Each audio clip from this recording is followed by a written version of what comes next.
बार फिर अपने पैनल का स्वागत करना चाहेंगे। जल्दी से आए हुए मेहमानों से अपने दर्शकों का तारुफ करा देते हैं। तो फील्ड से भी हमारे रिपोर्टर लगे हुए हैं, न्यूज रूम में लगे हुए हैं, स्टूडियो में हमारे साथ मेहमान भी जुड़े हैं और राजनीतिक दलों के भी हैं और राजनीतिक विश्लेषक भी हैं। जल्दी से हरीश चंद्र श्रीवास्तव जी हैं, बीजेपी प्रवक्ता। हरीश जी नमस्कार, बहुत बहुत स्वागत है आपका। और हमारे साथ स्टूडियो में वरिष्ठ पत्रकार डॉक्टर संदीप श्रीवास्तव जी हैं। संदीप जी नमस्कार, बहुत बहुत स्वागत है। और जो हमारे साथ एक विंडो में आप देख रहे हैं, ये हमारे संवाददाता जो लगे हुए हैं संदीप खेर, संदीप का भी बहुत बहुत स्वागत करना चाहेंगे। मैं सवालों और जवाबों के सिलसिले को मैं आगे बढ़ाऊं, मैं सबसे पहले हरीश श्रीवास्तव जी आपके पास आ रहा हूं। हरीश जी, सुबह से आप भी लेटेस्ट अपडेट ले रहे होंगे, लगातार संवाददाताओं से भी, टीवी चैनल को आपने भी ट्यून कर रखा होगा। मैं जरा सबसे पहले कैसा जो चल रहा है अभी तक सुबह 7 बजे से, आपकी फीडबैक लेना चाहूंगा। मेरा कोई सवाल नहीं है अभी आपसे, हरीश जी। देखिए, उत्तर प्रदेश की सम्मानित जनता हो, चाहे मैनपुरी की हो, चाहे रामपुर की हो और चाहे खतौली की, वो जांच पांच के जो गठजोड़ हैं उनको पूरी तरह से ध्वस्त करके सुशासन, कानून का राज, उत्तर प्रदेश का विकास और लोगों की समृद्धि और खुशहाली के लिए भारतीय जनता पार्टी के कमल निशान पे वोट लगा रही, वो अपना निशान लगा रही है। और बहुत मजबूती के साथ, बड़े अंतर के साथ भारतीय जनता पार्टी के प्रत्याशी, चाहे उर्सी रहमान रघुराज साके जी हों, चाहे आकाश सक्सेना जी हों, चाहे हमारे खतौली की प्रत्याशी हों, वो तीनों प्रत्याशी भारी मतों के साथ अपनी विजय दर्ज करें। जी चलिए, इसी के लिए जद्दोजहद जारी है। हरीश जी हमारे साथ बने हुए, संदीप के पास चलेंगे। संदीप खेर हमारे संवाददाता, फील्ड में लगातार अपडेट देने। संदीप, अभी देखिए हरीश जी से हमारी बात हुई, जब हमने उनकी प्रतिक्रिया, जब जनता चुनाव लड़ रही है तो हम लोग कोई अंदाजा नहीं लगा सकते, लेकिन इतना आपको भरोसा दिला रहा हूँ, ये चुनाव हम लोग लाखों वोटों से जीत कर जाएंगे। यहाँ तो रघुराज सिंह साकी ने भी समाधि स्थल जाकर नेताजी का आशीर्वाद दिया था सबसे पहले, उसके बाद मैदान में उतरे। देखिए, नेताजी का आशीर्वाद सदैव समाजवादियों के साथ रहा है और सदैव मैनपुरी की जनता नेताजी के साथ रही है और नेताजी हमेशा मैनपुरी के लोगों के साथ रहे हैं। जो लगाव मैनपुरी के लोगों के साथ नेताजी का रहा है, उसी का आशीर्वाद आज आदरणीय डिम्पल यादव जी को मिल रहा है, हमारे पूरे परिवार को मिल रहा है। और पूरा भरोसा है कि इस चुनाव में आदरणीय डिम्पल यादव जी लाखों वोटों से जीतकर लोकसभा में पहुंचने का काम। बीजेपी से कोई चुनाव ही नहीं हो रहा है, हम आपको सीधे बता रहे हैं, ये लड़ाई मैनपुरी की जनता और पुलिस प्रशासन के बीच में ये चुनाव हो रहा है। और जनता जब चुनाव लड़ाती है तो हमेशा परिणाम जनता के आते हैं, लाखों वोटों से आदरणीय डिम्पल यादव जीतेंगे। बहुत बहुत धन्यवाद।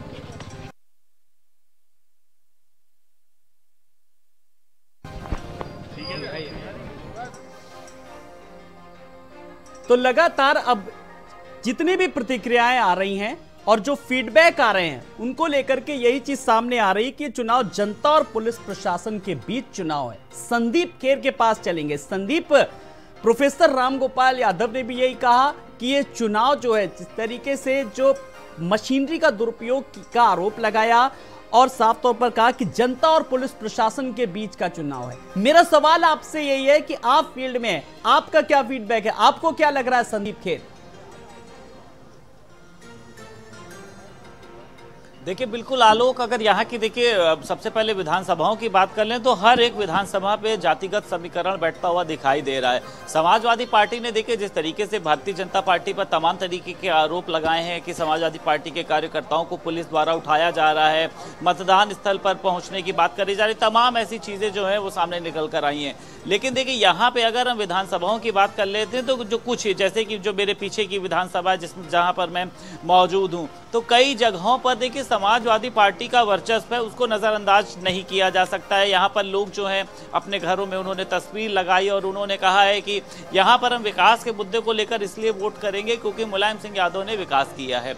अगर इसके आगे हम चले जाते हैं, अगर हम बात कर लेते हैं, देखिए मैनपुरी सीट की बात कर लेते हैं, भोगाओं की बात कर लेते हैं, तो वहाँ पर भारतीय जनता पार्टी का जो एक कहीं ना कहीं से कह सकते हैं कि दबदबा है, यानी भारतीय जनता पार्टी का जो प्रभाव है वो देखने को मिलता है। लेकिन देखिए वोटर जो है वो कहते हैं कि साइलेंट तरीके से अपना काम करता है, मेरे कहने से और किसी के कहने से भी वो कभी वोट नहीं डालता, अंदर जाके वो अपना गुप्त मतदान करता है।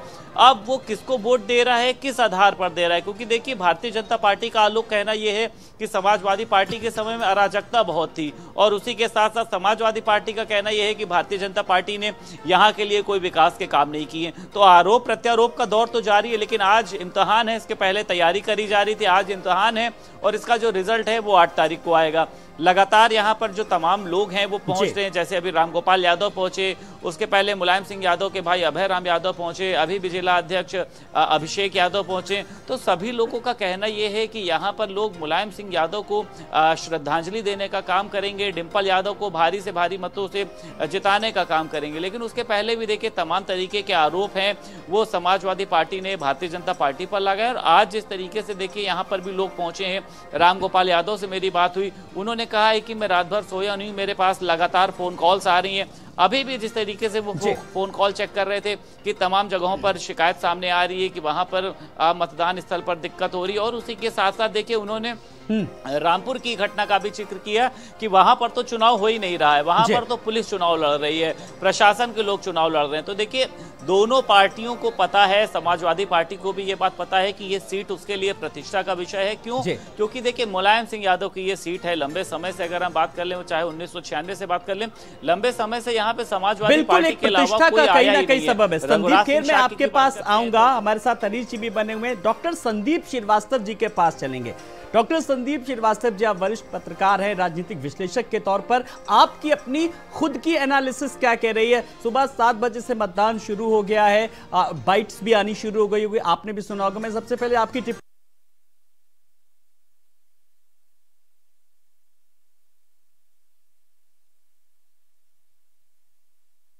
चाहूंगा जरा। 3 सीटों पे चुनाव हो रहा है, ये 3 सीटों पे सामान्य चुनाव नहीं है, ये चुनाव यूपी की सियासत का रुख तय करेंगे। ये 3 चुनाव जो है उसमें मुख्य विपक्षी दल के जो राष्ट्रीय अध्यक्ष हैं समाजवादी पार्टी के, उनकी पत्नी चुनाव लड़ रही हैं। रामपुर से मुख्य विपक्षी दल के कदावर नेता आजम खान चुनाव लड़ रहे हैं, और खतौली से जयंत चौधरी के बहुत खास माने जाने वाले मदन भैया चुनाव लड़ रहे हैं। तो ये चुनाव, ऐसे चुनाव की तुलना आप इसकी तुलना आम चुनाव से नहीं कर सकते। ये चुनाव बहुत महत्वपूर्ण है क्योंकि इसमें विपक्षी खेमा का जो चेहरे की अहमियत है वो बहुत महत्वपूर्ण है। मुलायम सिंह की निधन के बाद मैनपुरी में जो चुनाव लड़ा जा रहा है, अगर वहां डिंपल चुनाव हारती हैं तो सैफई परिवार के जो हार का सिलसिला है वो शायद नहीं रुकेगा। और आपको याद होगा आलोक जी कि 2019 के जो आम चुनाव हुए थे उसमें धर्मेंद्र यादव, डिंपल यादव जीवन के हर पल पे दिखोगे, सुनेंगे सर। लेकिन जब नेताजी का नाम आएगा तो भावनाएं बाहर आएंगी। आजमगढ़ इलेक्शन में भी हम लोगों ने देखा था सर, आपको ऐसे ही जब आप बूथ पे जा रहे थे एक क्लैश आपका नहीं, कभी कोई, चाहे पार्लियामेंट हो, चाहे कोई चुनाव हो, चाहे पुलिस हो या कहीं भी हो, नेताजी ने हम लोगों को बहादुर बनाया है। और नेताजी का जो बनाए हुए हम लोग हैं तो कोई उसमें बदलाव नहीं देख सकते। हाँ, जब नेताजी का नाम आएगा तो स्वाभाविक है कि भावनाएं आएंगी बाहर। आपको लगता है कि भाजपा टक्कर दे रही है आपको? कोई टक्कर नहीं, भारतीय जनता पार्टी लड़ाई नहीं है, लड़ाई तो प्रशासन लड़ रहा है। भारतीय जनता पार्टी के नेताओं के कार्यक्रम रद्द हुए हैं, लगे हुए कार्यक्रमों लोगों ने आने से मना किया है। कोई मतदाता, आज किसी मतदान स्थल पे आप चले जाइए, रैंडम, आप लोग स्वतंत्र हो, आपके पास है, हमको तो रोक दिया गया। किसी भी मतदान स्थल पे जाएंगे, चाहे किसी भी धर्म, जाति, मजहब का कोई भी इलाका हो, जहां भारतीय जनता पार्टी ट्रेडिशनली मौजूद रही हो, वहां भी चले जाएंगे तो आप पाएंगे आज के चुनाव में सभी नेताजी को श्रद्धांजलि देते हुए माननीय डिंपल जी के पक्ष में ऐतिहासिक मतदान हो रहा है। 2024 के लिए ये हार भी किसी भी पार्टी के लिए और ये जीत भी बहुत मायने रखेगा। अगर आपकी बात को ही मैं सच मानूं तो ये निश्चित तौर पे मैनपुरी का लोकसभा का चुनाव का परिणाम विपक्ष को एक बहुत बड़ी ताकत देने जा रहा है। मेरे साथ धर्मेंद्र यादव जी हैं, सवाल है, लेकिन सर ये चुनाव बिल्कुल अलग है, इलेक्शन है। तो सुना आपने किस तरीके से साफ तौर पर धर्मेंद्र यादव ने भी कहा कि विपक्ष के लिए कहीं ना कहीं एक बड़ी ताकत है। एक बार फिर रुक करेंगे डॉक्टर संदीप श्रीवास्तव जी। संदीप जी, आप अपनी बात पूरी कर रहे थे, जरा मैं चाहूंगा आप अपनी बात पूरी करें। तो मैं ये कह रहा हूं कि ये जो चुनाव है, ये चुनाव उपचुनाव उत्तर प्रदेश का जो मुख्य विपक्षी दल है उसके लिए बहुत महत्वपूर्ण है। मैंने आपको बताया है कि 2019 के जो आम चुनाव हुए हैं उसमें डिम्पल यादव चुनाव हार गई, अक्षय प्रताप यादव चुनाव हार गए और धर्मेंद्र यादव चुनाव हार गए।